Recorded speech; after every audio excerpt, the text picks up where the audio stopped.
Ever tried presenting your marketing results to executives only to see their eyes glaze over as you scroll through endless analytics reports?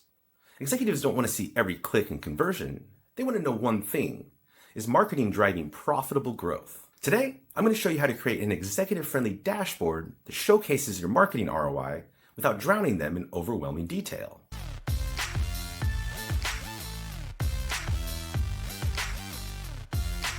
Here's the challenge. Executives and marketers speak different languages. You care about conversion rates, test results, funnel optimization. They care about revenue growth, profit margins, and whether marketing is a good investment or just a money pit. Most analytics dashboards are built for marketers, not executives. They're packed with dozens of metrics, complex charts, and industry jargon that executives don't have time to decode. When you present overwhelming information, you lose their attention and their confidence in your marketing efforts. But here's the opportunity. When you can distill your marketing efforts into clear, business-focused metrics that executives actually care about, you become their trusted advisor. That means more budget, more support, and more freedom to execute your marketing vision. The key is to show them exactly what they need to see: marketing's impact on the bottom line, without all the noise. Let's create an executive dashboard in SegMetrics that tells a story your leadership team actually wants to hear. To create a new dashboard, click on Dashboards, then click on New Dashboard. Go ahead and select the option to start from scratch and click Use Template. I'm going to go ahead and rename my dashboard to Executive Marketing Summary and save that. Next, I'm going to click at the top right of the screen to start adding my dashboard widgets. For this, I'm going to focus on 4 key metrics that are important to executives. First, return on ad spend. Second, customer acquisition cost. Third, revenue from paid ads. And fourth, revenue by different channels. Now that I've decided on the metrics I'd like to display, I'm going to start adding my widgets to the dashboard.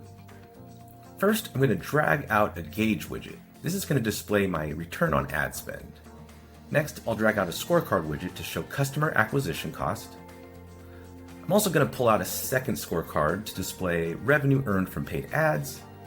And lastly, I'm going to pull out a column chart widget to highlight revenue earned from different marketing channels, such as organic social, paid ads, email, and other channels.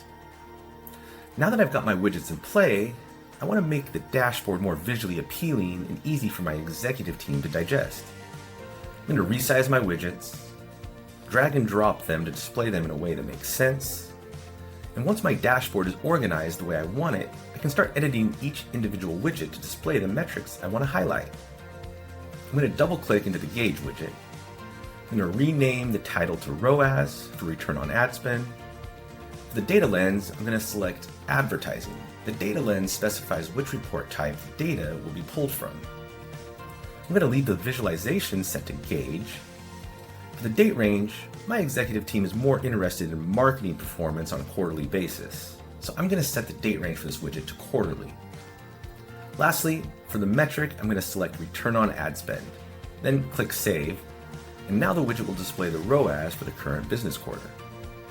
Moving on, I'm going to double click into the first scorecard widget. I'll change the title to CAC for customer acquisition cost, set the data lens to advertising, keep the visualization as a scorecard.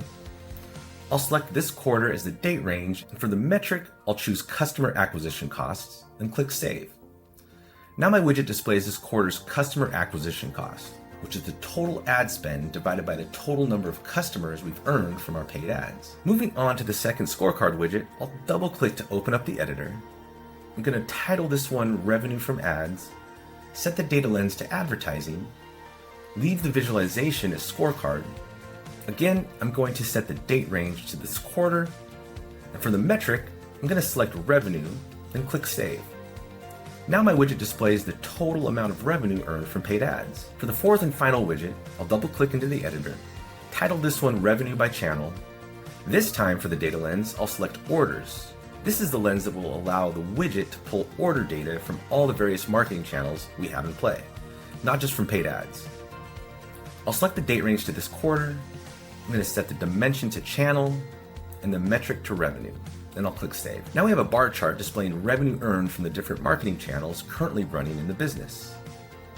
Once you have your dashboard set up the way you want it, you can click the 3 dots at the top right of the screen, then click on Share. You get a shareable dashboard link you can send to anyone you'd like. And they don't even have to have access to the SegMetrics account. The shared link displays the dashboard, and whoever is viewing it can change the date range, but they won't have the ability to edit any of the widgets. When executives can see marketing's direct impact on business growth in under 30 seconds, you'll find they become your biggest advocate for increased marketing investment. Well, that wraps things up for this edition of Just Ask Ian. We got lots more videos on the channel and new episodes coming to help you optimize your marketing with SegMetrics. Don't forget to like and subscribe below. Thanks for watching, and I'll see you next time.